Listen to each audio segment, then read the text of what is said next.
इस न्यूज में हम लोग बातचीत करेंगे 2G इथेनॉल के बारे में। काफी ज्यादा चर्चा में बना हुआ है। हाई चांसेस हैं कि इसके ऊपर क्वेश्चंस पूछे जाएंगे। ना सिर्फ यूपीएससी सिविल सर्विसेज में इसके ऊपर सवाल आ सकता है, इसके अलावा जितने दूसरे एग्जामिनेशंस होते हैं यूपीएससी के उसमें भी, एंड दूसरे भी जो आपके कॉम्पिटेटिव एग्जामिनेशंस हैं जिसमें करंट अफेयर पूछा जाता है उसमें भी ये न्यूज आ सकती है। इसके ऊपर कुछ ना कुछ क्वेश्चन पूछा जा सकता है। तो देखते हैं ऐसे। सबसे पहला तो ये जो 2G इथेनॉल है इसका मतलब क्या है। 2G or second generation bioethanol is ethanol that is produced from rice straw as opposed to conventional source of sugar cane। तो 2G इथेनॉल का जो फुल फॉर्म है वो है second generation ethanol. Second generation ethanol एक तरीके का bio ethanol होता है जिसको चावल की जब खेती होती है तो उसके बाद चावल की जो भूसी निकलती है, चावल का जो उसके ऊपर का जो कवर है और पूरा का जो पूरा फसल है उसमें से मेन ग्रेन के अलावा जो उसका लेफ्ट ओवर बचता है उसको बोला जाता है राइस स्ट्रॉ। तो ये जो राइस स्ट्रॉ बचता है चावल की खेती के बाद में उससे जो बायो इथेनॉल बनाया जाता है इसको 2G इथेनॉल या फिर सेकेंड जनरेशन बायो इथेनॉल बोला जाता है।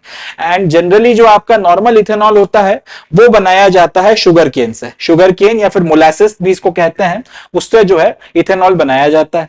मगर प्रॉब्लम यह है कि शुगर केन बहुत बड़ी मात्रा में इथेनॉल प्रोडक्शन में इस्तेमाल नहीं किया जा सकता क्योंकि उसका जो प्राइमरी इस्तेमाल होता है भारत में वो होता है शक्कर बनाने के लिए। प्लस शुगर केन एक बहुत ज्यादा वाटर इंटेंसिव क्रॉप है, तो अगर बायो इथेनॉल बनाने के लिए शुगर केन उगाना शुरू कर दिया गया तो उसमें बहुत बड़ी मात्रा में आपका पानी लगेगा।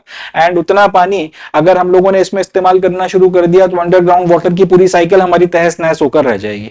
तो उससे बचने के लिए अल्टरनेटिव के तौर पर कि और कौन कौन सी ऐसी चीजें हैं जो ठीक ठाक मात्रा में भारत में अवेलेबल है जिनसे इथेनॉल बनाया जा सकता है, तो उसके बाद जो है ये आपका 2G इथेनॉल निकल कर आया। इसमें फिर ये बोला गया कि साहब भारत जो है one of the largest producers है राइस का स्ट्रॉ या चावल की भूसी बहुत बड़ी मात्रा में निकलती है, उसका इस्तेमाल कर कर अपन जो है इथेनॉल बना सकते हैं। कोई क्वालिटी में फर्क नहीं पड़ता, बढ़िया क्वालिटी का निकल कर आता है, मगर सेपरेट करने के लिए शुगर केन से जो बनता है उससे सेपरेट करने के लिए इसको 2G इथेनॉल या फिर सेकंड जनरेशन इथेनॉल बोला जाता है। तो इसको अपने को याद रखना है 2G इथेनॉल क्या होता है। अब ये खबरों में क्यों है वो देखते हैं। ये इसलिए न्यूज में है क्योंकि सेंटर ने रिसेंटली अपनी जो एक नई पॉलिसी निकाली है जिसका नाम है बायो E3 पॉलिसी। अब ये जो बायो E3 पॉलिसी है इसमें यह बोला गया है कि बायोटेक्नोलॉजी सेंटर्ड मैन्युफैक्चरिंग के ऊपर भारत में अब ज्यादा एम्फेसिस दिया जाएगा, या फिर यूं बोलूं कि ऐसी मैन्युफैक्चरिंग टेक्निक जिसमें बायोटेक्नोलॉजी का इस्तेमाल किया जाता है भारत अब ज्यादा से ज्यादा उनके ऊपर फोकस करेगा। तो इस पर्टिकुलर जब से ये बायो E3 पॉलिसी आपकी केंद्र सरकार ने निकाली है उसके बाद से डिपार्टमेंट ऑफ बायोटेक्नोलॉजी सोच विचार कर रहा है कि कुछ एंजाइम मैन्युफैक्चरिंग की फैसिलिटीज जो है भारत में लगाई जाएं। इन एंजाइम मैन्युफैक्चरिंग फैसिलिटीज की मदद से इथेनॉल प्रोडक्शन बढ़ाया जा सकेगा और ये इथेनॉल प्रोडक्शन बढ़ाकर प्रोमिनेंटली ये लोग 2G इथेनॉल का प्रोडक्शन करना चाहते हैं, इसलिए 2G इथेनॉल खबरों में आ गया है। बात को समझिएगा, हुआ क्या है, केंद्र सरकार ने रिसेंटली ये बोला है कि हम एक नई पॉलिसी लेकर आ रहे हैं, इसका नाम है बायो E3 पॉलिसी। अब हम इससे करेंगे क्या, इससे करेंगे ये कि मैन्युफैक्चरिंग जो है उसको ज्यादा से ज्यादा बढ़ाना है और उस मैन्युफैक्चरिंग को बढ़ाने में बायोटेक्नोलॉजी का इस्तेमाल किया जाएगा। अब बायोटेक्नोलॉजी का इस्तेमाल कर भारत में जो एक पर्टिकुलर चीज जो अच्छी खासी मात्रा में प्रोड्यूस हो रही है वो है इथेनॉल, और उसका और ज्यादा प्रोडक्शन बढ़ाना है। अब उस इथेनॉल के प्रोडक्शन में एक पर्टिकुलर चीज जिसका इस्तेमाल होता है वो है एंजाइम्स। क्या इसका इस्तेमाल होता है वो भी बताऊंगा, मगर इथेनॉल के प्रोडक्शन में बड़ी मात्रा में इस्तेमाल होते हैं एंजाइम्स, और ये एंजाइम्स जनरली हम लोग बाहर से मंगाते हैं। तो अब इनकी मैन्युफैक्चरिंग की फैसिलिटी, एंजाइम मैन्युफैक्चरिंग प्लांट जो है डिपार्टमेंट ऑफ बायोटेक्नोलॉजी सोच रहा है कि देश के अलग अलग हिस्सों में लगवाया जाए। जितनी ज्यादा मात्रा में एंजाइम बनेंगे उतनी ज्यादा मात्रा में इथेनॉल का प्रोडक्शन होगा। And it goes without saying कि ये एंजाइम्स का इस्तेमाल करके 2G इथेनॉल जो है वो बनाया जाएगा, ना कि शुगर केन या मोलासेस से बनाया जाने वाला इथेनॉल बनाया जाएगा। इसके चलते 2G इथेनॉल न्यूज में आ गया। अब ये एंजाइम आखिर किस तरीके से आपको ये बायो इथेनॉल मैन्युफैक्चर कर, ये 2G इथेनॉल मैन्युफैक्चर करने में मदद करता है वो देखता है।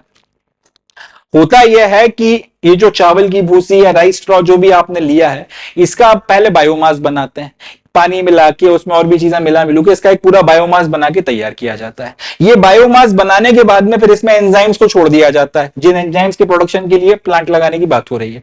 अब एक बार जब ये एंजाइम्स इस बायोमास में छोड़ दिए जाते हैं तो फिर इस बायोमास को खाना शुरू करते हैं, इसको डाइजेस्ट करना शुरू करते हैं, और इसके नतीजे में जो रिजल्ट या जो आपका प्रोडक्ट निकलकर तैयार होता है वो है फ्री शुगर। ठीक है जी, समझिएगा इस बात को। राइस स्ट्रॉ को कन्वर्ट किया गया है बायोमास में, पानी और बाकी सारी चीजें मिलाकर। इस बायोमास में फिर डाल दिए जाते हैं एंजाइम्स, जिनके मैन्युफैक्चरिंग के लिए, जिनके प्रोडक्शन के लिए प्लांट लगाए जा रहे हैं, और इनको डालने के बाद इस बायोमास में से निकल कर आती है फ्री शुगर। ये जो फ्री शुगर है अल्टीमेटली उसके बाद में फिर इसका फर्मेंटेशन होता है और ये फर्मेंटेट होके इथेनॉल में, या यूं बोलूं कि आपका 2G इथेनॉल में कन्वर्ट हो जाती है। तो ये जो है पूरी की पूरी प्रोसेस है। एंजाइम्स बायोमास डाइजेस्ट करते हैं, फ्री शुगर में कन्वर्ट करते हैं, और ये फ्री शुगर जो है अल्टीमेटली इसका फर्मेंटेशन कराया जाता है, तब फिर आपको बायो इथेनॉल या फिर इथेनॉल जो है वो देखने के लिए मिलता है। और इस इथेनॉल का इस्तेमाल कर फिर आप पेट्रोल के अल्टरनेटिव में इसका इस्तेमाल कर अपने वाहन वगैरह चला सकते हो, और भी इथेनॉल के जो दूसरे इस्तेमाल होते हैं वहां पर इस इथेनॉल का इस्तेमाल किया जा सकता है। तो इसके लिए जो है ये पूरे के पूरे आपके एंजाइम के प्लांट लगाए जा रहे हैं। अब ये 2022 में जो है सबसे पहले इंडियन ऑयल कॉर्पोरेशन ने अपने तरीके का एक पहला जो है 2G इथेनॉल प्रोडक्शन का प्लांट पानीपत में लगाया था, और ये चावल के स्टबल का, चावल की भूसी का या राइस स्टबल का इस्तेमाल कर इथेनॉल का प्रोडक्शन कर रहा है। अब क्योंकि यहां पे अपने को समझ में आ गया कि ये जो एंजाइम है इसके बिना इथेनॉल प्रोडक्शन हो नहीं सकता, ये सबसे क्रिटिकल इंग्रेडिएंट है। प्रॉब्लम ये थी कि अभी तक ये जो एंजाइम्स है इनको इंपोर्ट किया जा रहा है। अब इंपोर्ट करके लाने में और खरीद, इनका जो भी कॉस्ट वगैरह होता है वो अच्छा खासा बढ़ जाता है। इसके चलते हो ये रहा है कि जो इथेनॉल अल्टीमेटली मार्केट में आ रहा है उसका प्राइस भी ठीक ठाक मात्रा में, अभी ठीक ठाक अमाउंट में है। हालांकि जो पेट्रोल का प्राइस चल रहा है इथेनॉल उससे काफी कम पे बिकता है, बट फिर भी उसका ठीक ठाक एक कॉस्ट होता है, 50-60 रुपए लीटर से कम वो भी नहीं जा रहा, क्योंकि ये एंजाइम्स जो है आपको बाहर से इंपोर्ट करना पड़ रहा है। अब इनका ख्याल ये है कि अगर इनकी लोकल मैन्युफैक्चरिंग करना शुरू कर दी तो इथेनॉल का प्राइस लगभग 1/3 कम हो जाएगा, 1/3 के करीब जो है इसका प्राइस गिर जाएगा। यानी कि अगर अभी 60 रुपए का बिक रहा है तो लीटर, तो ऐसी कंडीशन में फिर सिर्फ 20 रुपए का जो है आपको 1 लीटर इथेनॉल देखने के लिए मिलेगा। अब अगर ये हो गया तो इसके चलते क्रांति आ जाएगी भारत में इथेनॉल प्रोडक्शन वगैरह के में, और इससे एक फायदा ये भी होगा कि पेट्रोल और डीजल के जो व्हीकल्स हैं उनको फेज आउट करने में भी हमको काफी ज्यादा मदद मिलेगी, क्योंकि अभी की पॉलिसी ये कहती है कि 20% तक तो आप पेट्रोल में इथेनॉल की ब्लेंडिंग करो और उसके बाद में उसको बेचो। तो इसके चलते अच्छी खासी मात्रा में इथेनॉल जो है उसकी डिमांड बन रही है। तो ये ब्लेंडिंग का भी अगर हम लोग परसेंटेज बढ़ाएं तो उसमें भी इथेनॉल का प्रोडक्शन हमको बढ़ाना पड़ेगा। और अगर ब्लेंडिंग ना करके हम ये बोलें कि पूरा पूरा हम 100% इथेनॉल पे गाड़ी चलाएंगे, उसके लिए तो फिर बहुत ज्यादा बड़ी मात्रा में इथेनॉल प्रोडक्शन करना पड़ेगा। इधर वे ये जो एंजाइम्स हैं वो एंजाइम्स आपको इसके लिए मास प्रोड्यूस करना पड़ेंगे, और वो भारत में ही मास प्रोड्यूस करना पड़ेंगे। और इसके अगर मास प्रोडक्शन के चलते 1/3 के करीब अगर कीमत कम होती है भारत में इथेनॉल की, तो अब अभी अगर 60 रुपए में बिक रहा है और अगर 20 रुपए में बिकना शुरू हो गया तो बहुत अफोर्डेबल कॉस्ट पर जो है हम लोग फिर अपने देश में पूरा अपना ऑटो मैन्युफैक्चरिंग, आपका जो ऑटोमोबाइल का सेक्टर है उसको मेंटेन कर सकते हैं, और इसके लिए ये पूरा का पूरा काम किया जा रहा है। अब इस पूरी चीज में अल्टीमेटली जो चीज प्रोड्यूस हो रही है वो है आपका 2G इथेनॉल, और वो 2G इथेनॉल इसलिए आपका अच्छा खासा न्यूज में बना हुआ है, खबरों में ये आ चुका है। तो ये जो है अपनी खबर है, ये अपनी न्यूज है। अब यहां से क्वेश्चंस कौन कौन से पूछे जा सकते हैं, कौन कौन सी एमसीक्यूज तैयार हो सकते हैं वो देख लेते हैं।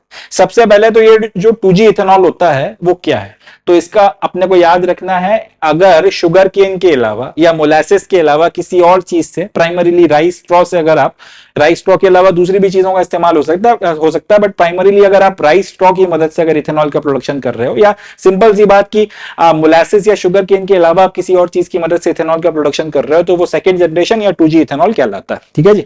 दूसरा पॉइंट ये कि ये बायो ई3 पॉलिसी क्या है, तो बायो ई3 पॉलिसी सेंट्रल गवर्नमेंट की पॉलिसी है जिसमें यह बोला गया है कि बायोटेक्नोलॉजी रिलेटेड मैन्युफैक्चरिंग को बढ़ावा दिया जाएगा। बायोटेक्नोलॉजी की जो टेक्नोलॉजीज हैं मैन्युफैक्चरिंग से रिलेटेड, मास प्रोडक्शन में उनका इस्तेमाल कर उनका इस्तेमाल किया जाएगा, उसको प्रोत्साहन दिया जाएगा, ये अपने को ध्यान रखना है। तीसरी चीज कि आपका जो इथेनॉल है वो कैसे बनता है, या 2G इथेनॉल कैसे बनता है, या 2G इथेनॉल बनाने में सबसे प्रोमिनेंटली जो क्रिटिकल चीज है वो क्या है, इसका जवाब हो जाएगा कुछ एंजाइम्स। और वो कैसे हैं, क्योंकि वो बायोमास जो भी आप इस्तेमाल करते हो उसको ये एंजाइम्स डाइजेस्ट करके फ्री शुगर बनाते हैं, और ये फ्री शुगर जो अल्टीमेटली फिर फर्मेंट होकर इथेनॉल के रूप में आपको देखने को मिलती है, इसलिए काम किया। लास्टली 2G का जो ये आपका 2G इथेनॉल जो है इसका पहला प्लांट किसने लगाया था और कहां लगाया था? तो 2G इथेनॉल प्रोडक्शन का पहला प्लांट पानीपत में लगा था और इंडियन ऑयल कॉर्पोरेशन ने इसको लगाया था। काफी सक्सेसफुल रहा है एंड धीरे धीरे दूसरी जगहों पर भी इसके प्लांट्स वगैरह अब खोले जा रहे हैं और इंडियन ऑयल जो है इसके प्रोडक्शन पे अभी काफी ज्यादा इंफोसिस कर रहा है। आज की तारीख में एक लास्ट क्वेश्चन यहां से और बनता है, आज की तारीख में इथेनॉल ब्लेंडिंग कितने परसेंट तक भारत में की जा रही है? जवाब हो जाएगा 20% तक इथेनॉल ब्लेंडिंग हो रही है। यानी कि अगर आप 1 लीटर अगर आप पेट्रोल लेते हो तो उसमें 20% के करीब इथेनॉल जो है, 1 लीटर का 20% जो है उसमें 200 ml के आसपास उसमें ये मिलाया जा रहा है। तो ये कुछ कुछ क्वेश्चंस वगैरह हैं जो यहाँ से बनकर तैयार होते हैं, ये अपने को याद रखना है। ये एक हाईली एंटिसिपेटेड टॉपिक है, यहाँ से क्वेश्चंस आने की संभावना है, ना सिर्फ यूपीएससी, इसके अलावा जितने भी कॉम्पिटेटिव एग्जामिनेशन है उन सबके लिए। तो ये न्यूज अपने को अच्छे से पढ़नी है। That's it from this news. अब आगे बढ़ते हैं।